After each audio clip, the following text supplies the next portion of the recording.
Good morning, everyone. This is Manish here, your physics tutor.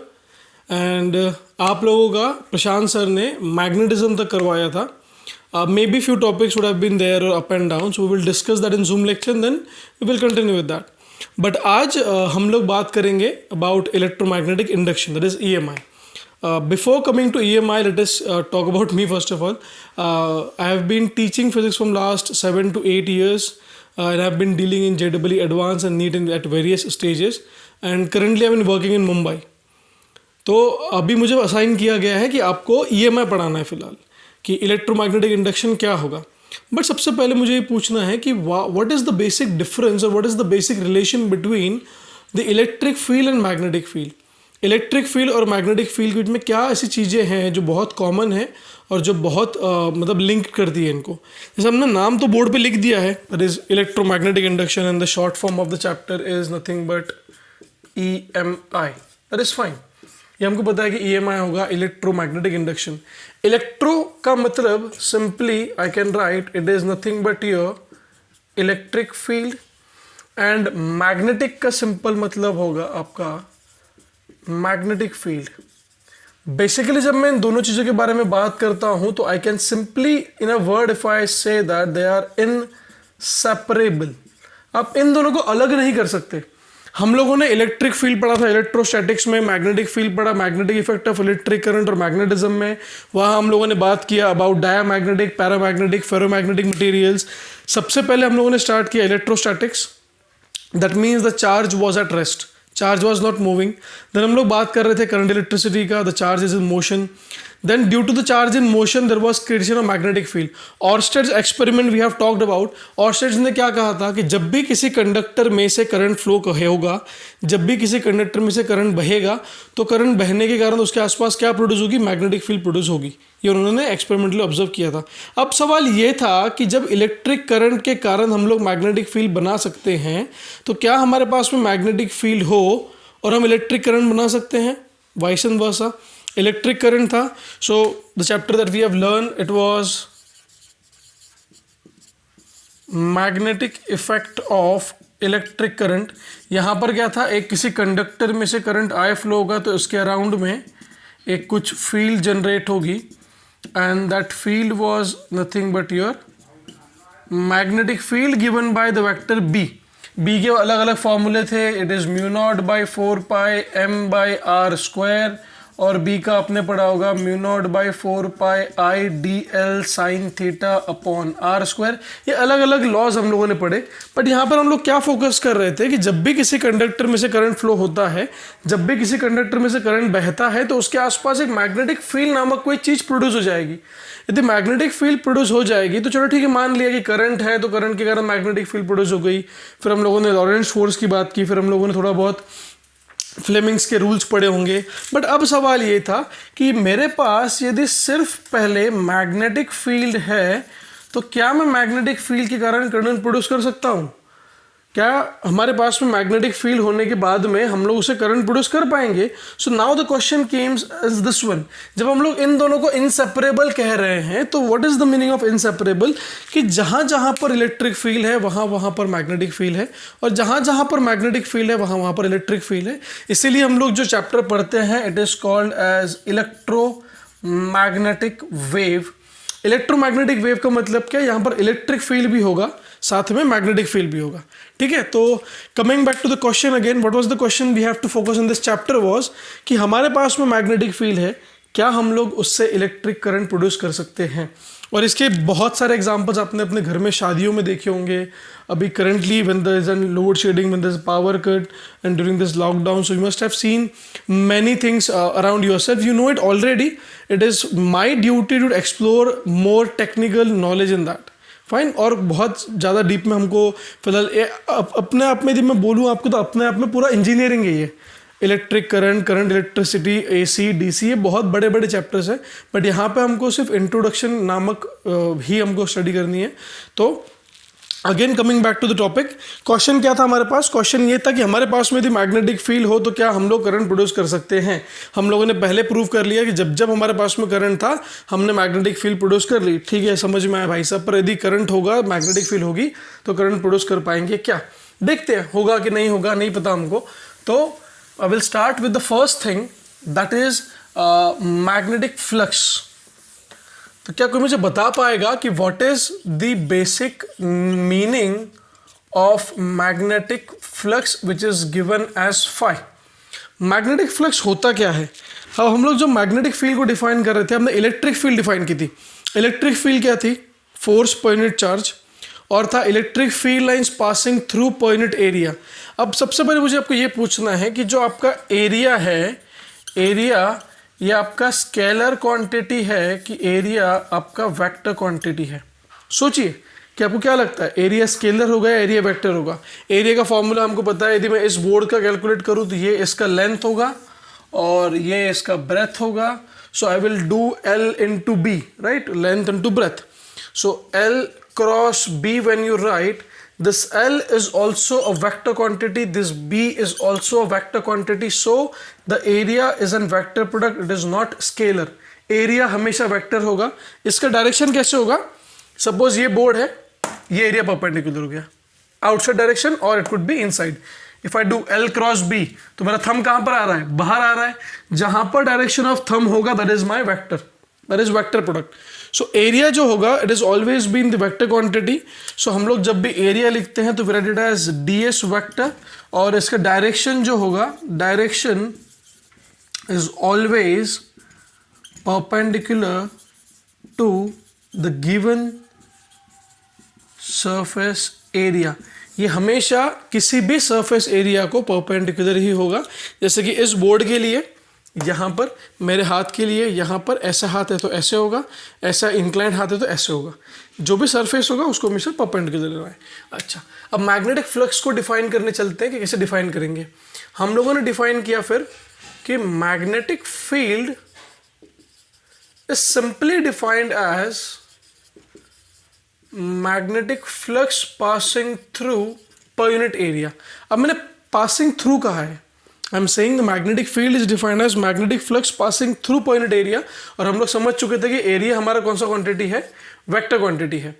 तो हमने magnetic field को लिखा B vector is equals to magnetic flux divided by ds vector.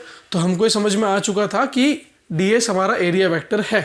Okay, this flux is measured in Weber, area is measured in meter square, this magnetic field is measured in Tesla.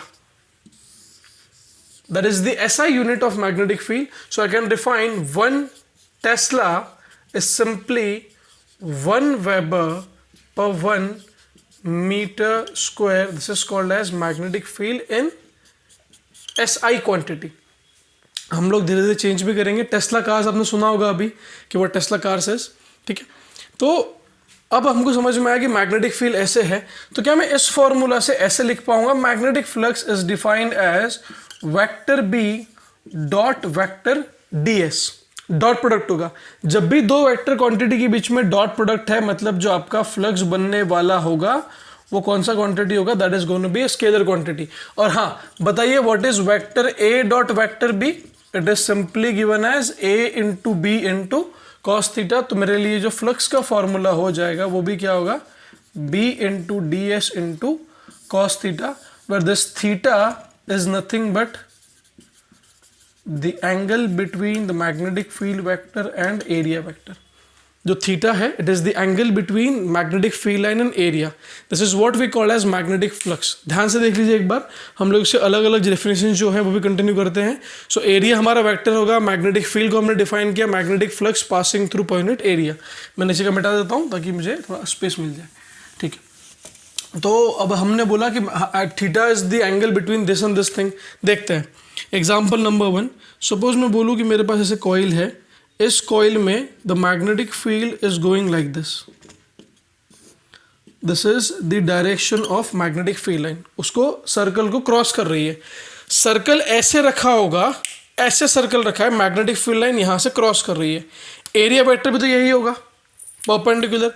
यदि area vector भी perpendicular है, सो इन दोनों के बीच में theta की value क्या हो जाएगी? 0, बिकॉज दे आर पैरेलल।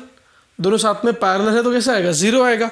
सो हम लोग क्या लिख सकते हैं, phi is defined as b into D S into cos of 0। The value of cos 0 is what, cos of 0 is 1। तो जो मेरे लिए फ्लक्स बन गया वो क्या बन गया, it is b dot D S. Example number 1। Example number 2, आप लोग सोचो कि मैं बोलूँ कि फिर से वही कॉइल ऐसे, मेरा एरिया वेक्टर जो था वो ऐसे है और मैग्नेटिक फील्ड लाइंस अभी ऐसे जा रही है। मतलब इमेजिन करना, ये कॉइल मैग्नेटिक फील्ड लाइन ऐसे ऐसे ऊपर से इस तरफ जा रही है टुवर्ड्स राइट हैंड साइड, और ये एरिया वेक्टर। तो अभी इन दोनों के बीच का जो एंगल है वो एंगल कितना हो गया, 90 degree. If the angle is 90 degree, we can define the flux is simply as b dot ds into cos 90, और cos 90 कितना होता है, 0. So the value of flux is also 0. इसलिए मैंने यहाँ पर जब डिफाइन किया तो मैंने क्या बोला कि magnetic flux is defined as, magnetic field is defined as magnetic flux passing through. Passing through क्यों बोला, बिकॉज उसमें से यदि पास नहीं होगा तो आंसर कितना आ जाएगा, 0। तो मैग्नेटिक फील्ड लाइन को किसी भी कॉइल को कट करना जरूरी है, यदि वो कट नहीं करेगा so it will not be the answer. Third case में थोड़ा एंगल चेंज कर लेते हैं। मैं बोलूँ कि ऐसे कॉइल हमारी इंक्लाइंड है, ये हमारा area vector which is perpendicular, और मैग्नेटिक फील्ड लाइन ऐसे जा रही है एट एन एंगल थीटा। तो यहाँ पर जो हमारा फॉर्मूला पहले था अभी भी वही रहेगा, it is b dot D S into cos of theta, that is the formula for magnetic flux.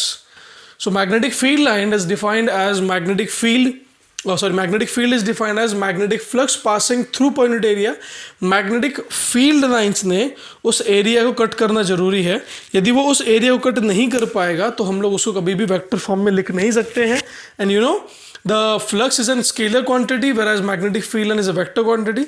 सो हम लोग आओ थोड़ा और बात करें मैग्नेटिक फील्ड के बारे में, बट एक बार स्क्रीन पॉज कर लो, वेट करो, समझो पूरा कहाँ समझ में नहीं आया, बिकॉज आगे चल के हम लोग जो भी बात करने वाले हैं it is completely and completely on the magnetic flux. सारे क्वेश्चन सारे सवाल जो भी आएंगे सब यहीं पे आएंगे। तो देख लो एक बार, डिफिकल्टी तो पूछ लो, स्क्रीन पॉज करो, ठीक है। चलो मैं आगे चलता हूँ।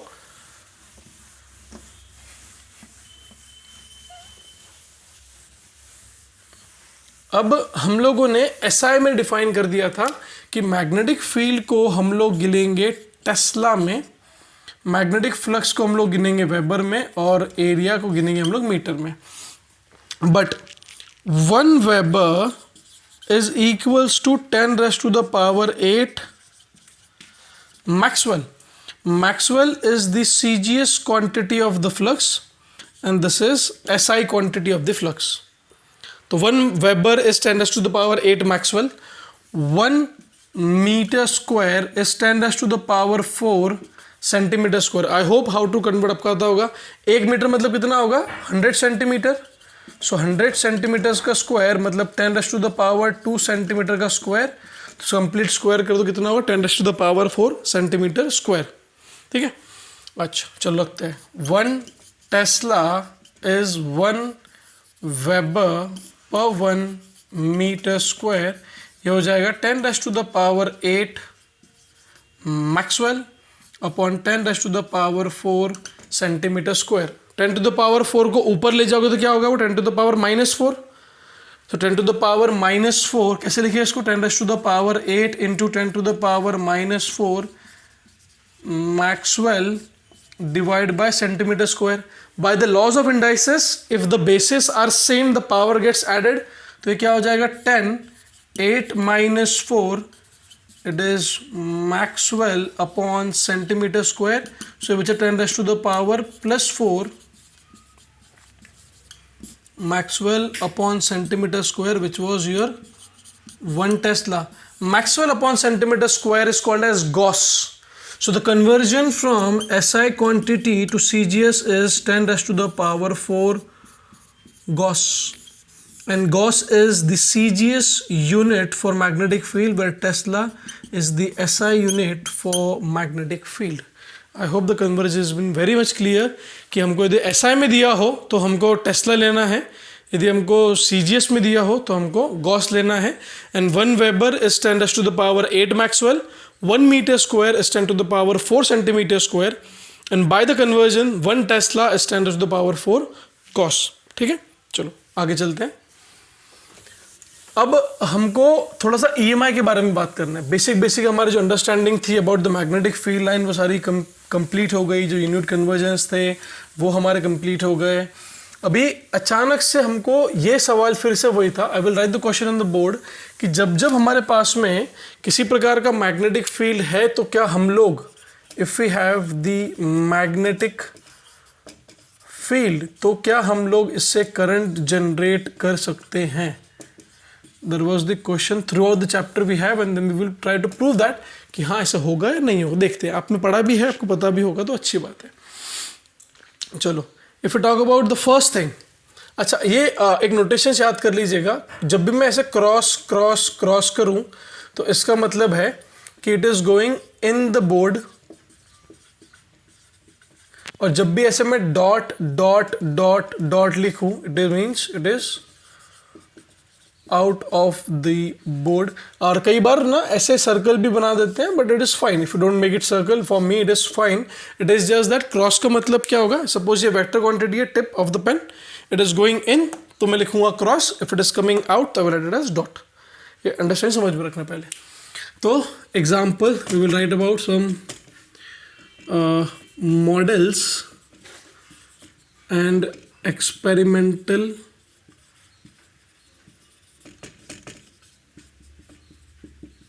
कंक्लूजन्स, कि कैसे मॉडल बनाए गए, कैसे डेमोन्स्ट्रेशंस हुए और कैसे हम लोग कंक्लूजन पे पहुंचे। सबसे पहले क्या हुआ कि ऐसे मैग्नेटिक फील्ड दे रखी थी अंदर, the magnetic field is given like this, ये अंदर की तरफ जा रही थी, ऐसे मैग्नेटिक फील्ड दे रखी है।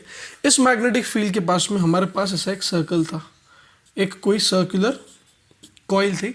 इस कॉइल में अचानक से क्या हुआ कि अभी मैग्नेटिक फील्ड जो थी, ये magnetic field was being generated because of some element, कोई किसी एलिमेंट के कारण ये मैग्नेटिक फील्ड जनरेट हो रही थी। यहाँ पर बोर्ड के यहाँ पर, ये मेरे हाथ पर नॉर्थ पोल था और बोर्ड के पीछे साउथ पोल था। मैग्नेटिक फील्ड लाइन्स बोर्ड के अंदर जा रही है, ठीक है। अचानक से क्या हो गया कि लाइन चली गई। जैसे ही लाइन चली गई तो क्या होगा, मैग्नेटिक फील्ड कम हो जाएगा। अब सपोज मैग्नेटिक फील्ड 10 टेस्ला था, तो 10 टेस्ला से होते होते कम होते होते वो 5 पे आएगा, 4 पे आएगा, 3 पे आएगा या 2 पे आएगा। सडनली जीरो होना पॉसिबल नहीं है। अब जैसे ही धीरे धीरे कम होना शुरू हुआ, कम होते होते क्या हुआ कि अचानक से जब वो कम हो रहा है, when there was change in magnetic field, इस कॉइल में करंट जनरेट होना शुरू हो गया। देयर वाज करंट जनरेशन, मतलब एक कंक्लूजन ये देखने मिला कि whenever there was change in magnetic field lines link with the coil, there was nothing but generation of current। इसके कारण क्या हुआ, करंट प्रोड्यूस हुआ। और एक लॉजिक बता दो, देखो सपोज ऐसे एक कॉइल है, इस कॉइल के पास में हमने यहाँ पर एक डिवाइस लगा रखी है जो आपको पता है, it is called as galvanometer. दूसरा एग्जांपल बता रहा हूँ, एक गैल्वेनोमीटर लगा रखा है। अब क्या हुआ कि इसके पास में एक हमारे पास मैग्नेट था of having north pole and south pole. Magnet बहुत दूर रखा हुआ है, कोई इंट्रैक्शन नहीं है कॉइल के बीच में और मैग्नेट के बीच में। So the deflection of the galvanometer was still there constant, कुछ भी नहीं, सीधा सीधा नॉर्मल है, खड़ा है। The moment I started to bring this magnet towards the coil with velocity v, जैसे मैं नॉर्थ पोल को पास में लाना शुरू हुआ, when I brought north pole towards the coil, there was deflection। जैसे ये पास में, देखो क्यों ऐसा होगा, क्योंकि जो मैग्नेटिक फील्ड लाइन है वो कहाँ से कहाँ ट्रेवल करती है, नॉर्थ पोल से साउथ पोल। जैसे ही मैं इस मैग्नेट को आगे लेकर आऊँगा तो जो मैग्नेटिक फील्ड लाइन है ये इंटरेक्ट करेगी इस कॉइल से, जिसके वजह से आपका गैल्वेनोमीटर क्या करेगा, डिफ्लेक्शन देगा, इधर उधर हिलेगा। गैल्वेनोमीटर करता क्या है, it tells you the presence of current in the circuit. अच्छा, जब मैं इसको दूर लेकर गया तब भी सेम चीज़ देखने मिली, डिफ्लेक्शन हुआ। जब मैंने ला करके मैग्नेट को ऐसे जो कॉइल है, कॉइल के बीच में लाके मैग्नेट को मैंने रख दिया, यहाँ पर नॉर्थ पोल, यहाँ पर साउथ पोल। सो अब यहाँ पर करंट की वैल्यू क्या हो गई, 0, बट यहाँ पर करंट की value was not 0। So again we got to conclusion that whenever there is an motion between the coil and the magnet, magnet का काम नहीं है, हमको मैग्नेटिक फील्ड का काम है, that whenever there is an motion between the coil and the magnet the current will induced. अब यहाँ पर जब मैग्नेट आपका आकर के रेस्ट पर था तो आप देखो करंट की वैल्यू कितनी है, 0 है, कुछ फर्क ही नहीं पड़ रहा है। So we come to conclusion that the first conclusion we have derived was whenever there is motion between the coil and magnet the current induced, और इसी को हम लोग नाम देते हैं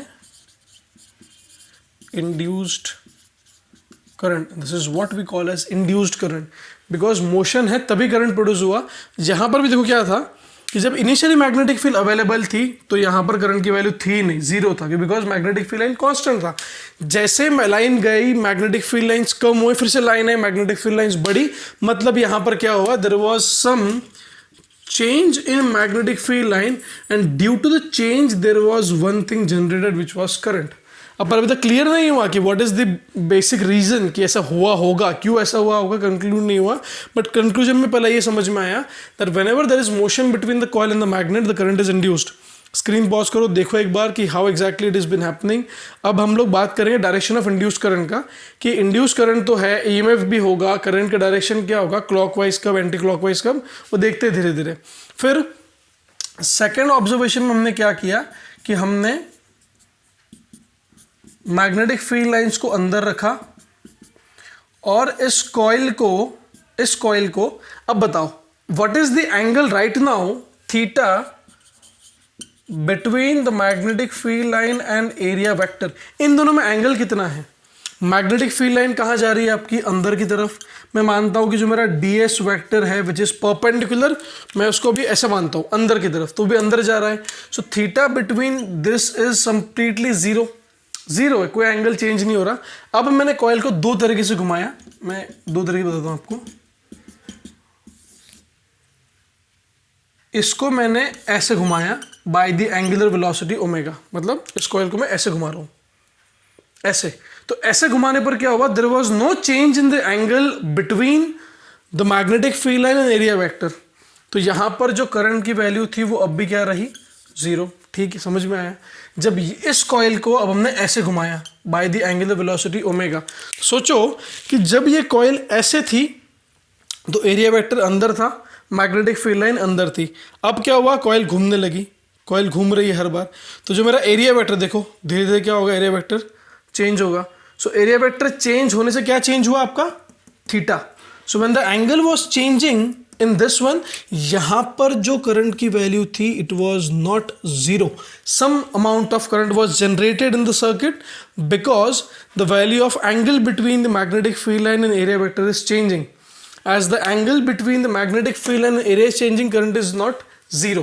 So हमारे दो कंक्लूजन हुए। पहला कंक्लूजन क्या था कि एक तो तुम लोग मैग्नेटिक फील्ड लाइन को चेंज करा दो, मैग्नेटिक फील्ड को चेंज करा दो तो करंट आएगा, एक तो तुम उसका एंगल चेंज करो तो करंट आएगा। दो कंक्लूजन हुए, चलो ठीक है, बढ़िया भाई, बहुत अच्छा आया।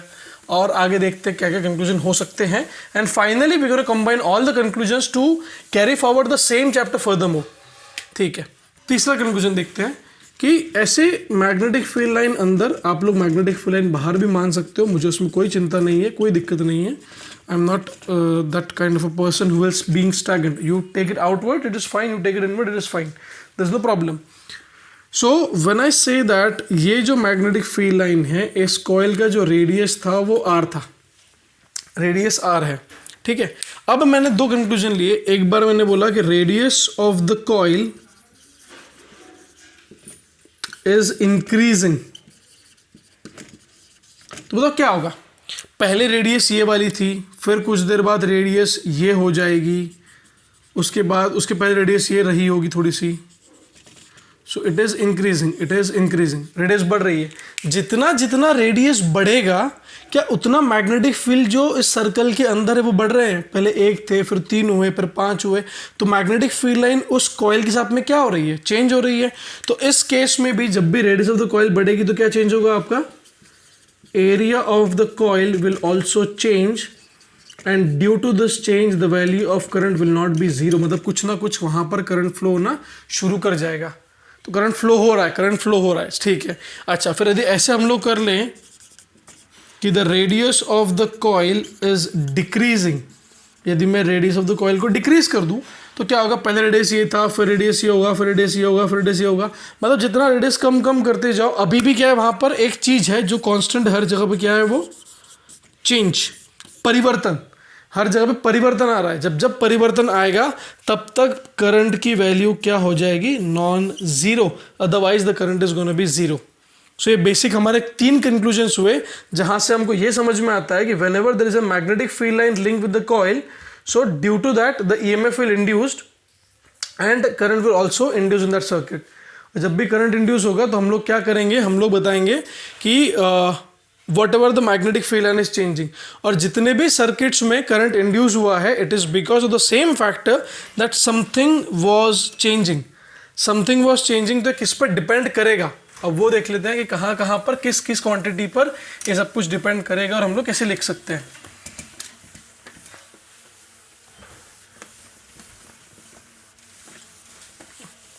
So the first thing that we write is that the current will not be zero, current zero नहीं होगा, कब कब, पहला point when the value of magnetic field line is changing, second point when the area is changing, third point when the angle between these two quantities are changing, angle between B and DS is changing। तो कहीं कहीं पर 3 जब परिवर्तन में से तीनों परिवर्तन हो तो करंट ज़्यादा, पर तीनों में से कोई एक बेसिक परिवर्तन भी हो तो भी हम लोग क्या कह सकते हैं कि हमारे पास में करंट की वैल्यू होगी, right. So current will be induce in that circuit and then we can define that the current will be there. Okay, ठीक है, ऐसा भी है। तो अब ये हमको समझ में आ गया कि भाई करंट क्यों आने वाला है, करंट कैसे आने वाला है और कब आने वाला है, राइट। चलो कुछ बेसिक एग्जाम्पल पूछता हूँ आपको, आप बताओ उसके आंसर कि हम लोग आंसर कैसे लिख सकते हैं। मुझे बस इतना बताना है आपको कि जो फॉर्मूला हमारा फ्लक्स है it is defined as B.ds into cos theta. Example number 1, मैं बोलूँ कि ऐसे इस बाउंड्री से इस तरफ मैग्नेटिक फील्ड लाइंस है और एक सर्कुलर कॉइल दिया हुआ है जो हाफ अंदर है और हाफ बाहर है। तो मैंने पूछा बताओ what is the value of flux over there. Flux का इक्वेशन में क्या लिखूं, मैग्नेटिक फील्ड लाइन की वैल्यू B जो अंदर की तरफ जा रही है, इसका एरिया वेक्टर भी अंदर की तरफ जा रहा है, मतलब दोनों के बीच का एंगल 0। तो मैंने लिखा B.ds इंटू कॉस ऑफ 0। आप उसको बाहर मान लो तो कॉस 180 हो जाएगा और कॉस 180 -1, तो आपका आंसर नेगेटिव में आएगा, but we are defining the magnitudes, ठीक है। चलिए, so B will be as it is. Area कौन सा लेना है हमको, एरिया कौन सा लेना है हमको, एरिया वो लेना है जहां पर मैग्नेटिक फील्ड लाइन कट कर रही है। तो आप लोग गौर से देखो तो मैग्नेटिक फील्ड लाइन कहाँ पर है, मैग्नेटिक फील्ड लाइन सिर्फ ये हाफ सर्कल में है ही नहीं। यदि मैं पूरा सर्कल लेता तो मेरा एरिया कितना होता, πr²। Area of a circle is what, πr²। यदि मैं हाफ सर्कल ले रहा हूँ तो मेरा एरिया कितना आएगा, πr²/2 इंटू 1। सो मेरे लिए जो फ्लक्स का फॉर्मूला है वो कितना आ गया, B into πr²/2। That is the value of the flux that I have got. समझा। अगला एग्जांपल एक और देखते हैं, दूसरा। सपोज एक छोटा सर्कल है जिसका रेडियस मान लो A, एक बड़ा सर्कल है जिसका रेडियस मान लो B, और मैग्नेटिक फील्ड लाइन ऐसे कट हो रही है, करंट फ्लो रहा है I। चलो ठीक, फ्लक्स की वैल्यू क्या थी फिर से, B.ds इंटू कॉस 0, क्योंकि मेरे लिए एरिया वेक्टर अभी भी अंदर, मैग्नेटिक फील्ड लाइन अभी भी अंदर, तो मेरे लिए ये वैल्यू तो कभी भी मैं चेंज नहीं कर रहा हूँ, एग्जांपल्स में तो मैं वो नहीं रखूँगा। अच्छा, अब मैं एरिया किस कॉइल का लूँ, यहाँ पर 2 कॉइल है, एक कॉइल का रेडियस है A और एक कॉइल का रेडियस क्या है, B। तो जब मेरे पास में यहाँ पर 2 कॉइल है तो मुझे किसी एक कॉइल का रेडियस ही कंसिडर करना है, तो मैं किस कॉइल का एरिया कंसिडर करूँगा, the area of the coil where magnetic field lines are available। मैं उस कॉइल की बात कर रहा हूं जहां पर मैग्नेटिक फील्ड लाइंस में एरिया उस जगह का लूंगा जहां पर 2 जगह, मतलब हमारे पास में उसका मैग्नेटिक फील्ड लाइन अवेलेबल हो। तो मैं क्या लिखूं उसको फॉर्मूले में, B is equal to B into pi, small circle में है तो it will be πa², pi B square का कोई भी कंसर्न हमको नहीं है, बिकॉज बी में मैग्नेटिक फील्ड लाइंस है ही नहीं, हमारे पास में एक ही चीज जगह पर है। ठीक है, तो हमको कुछ बेसिक भी समझ में आया। अब हमारे पास में यहाँ पर ना कुछ एक सवाल थे, जो सवाल हम लोग शुरू करेंगे कल से डिस्कस करना। तो we can write, we have 2 questions in front of us.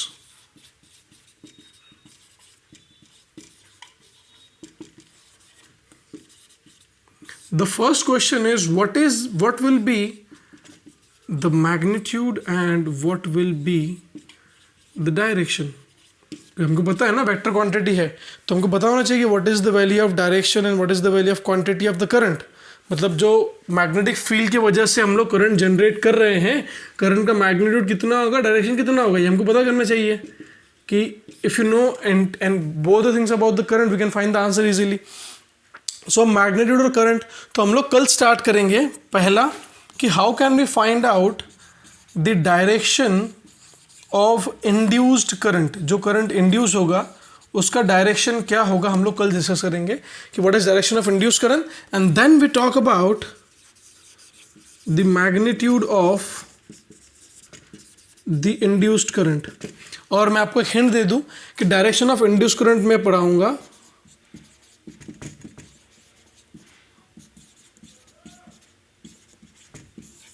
I beg your pardon for the spelling mistake, Amitabh Bachchan, कौन से मूवी का, मोहब्बतें, बहुत ही वाहियात मूवी थी बट थोड़ा बहुत काम आएगा। उस मूवी के अंदर अमिताभ बच्चन बार बार एक लाइन कहता है कि हमें परिवर्तन पसंद नहीं है। परिवर्तन संसार का नियम जरूर है, बट अमिताभ बच्चन क्या कहता है कि हमें परिवर्तन पसंद नहीं है, परंपरा, प्रतिष्ठा, अनुशासन सब फर्जी चीज़ें। सो ही सेज दैट कि मुझे परिवर्तन पसंद नहीं है। यहाँ पर भी आप देखो कि जो करंट आया है वो क्यों आया है, the current was induced because of परिवर्तन। आइदर परिवर्तन किस में हुआ होगा, आइदर परिवर्तन हुआ है मैग्नेटिक फील्ड में, आइदर चेंज हुआ है उसके एरिया में, आइदर परिवर्तन हुआ है उनके एंगल में। तीनों में से किसी एक में परिवर्तन हुआ है तो हमारा करंट इंड्यूस हुआ। तो अब हम लोग जब कल बात करेंगे about the direction of induced current, I will pick about Amitabh Bachchan and I will talk about Mohabbatein movie. That is not relevant but it will help us to understand and remember कि what will be direction of the induced current, जिनको परिवर्तन पसंद नहीं है। और हमको पता है कि परिवर्तन इन तीनों के कारण ही तो हमारा क्या हुआ है, करंट इंड्यूस्ड हुआ है। Just make sure you solve the questions of magnetic flux line today. जितना मैग्नेटिक फ्लक्स लाइन के क्वेश्चन सॉल्व कर लोगे उतना आपके लिए बेहतर होगा। और कल हम लोग सेम समय पे मिलेंगे ताकि हम लोग हमारा डायरेक्शन ऑफ इंड्यूस करंट और थोड़ा बहुत मैग्नीट्यूड के बारे में बात करें। ठीक है, तो चलिए कल मिलते हैं, धन्यवाद।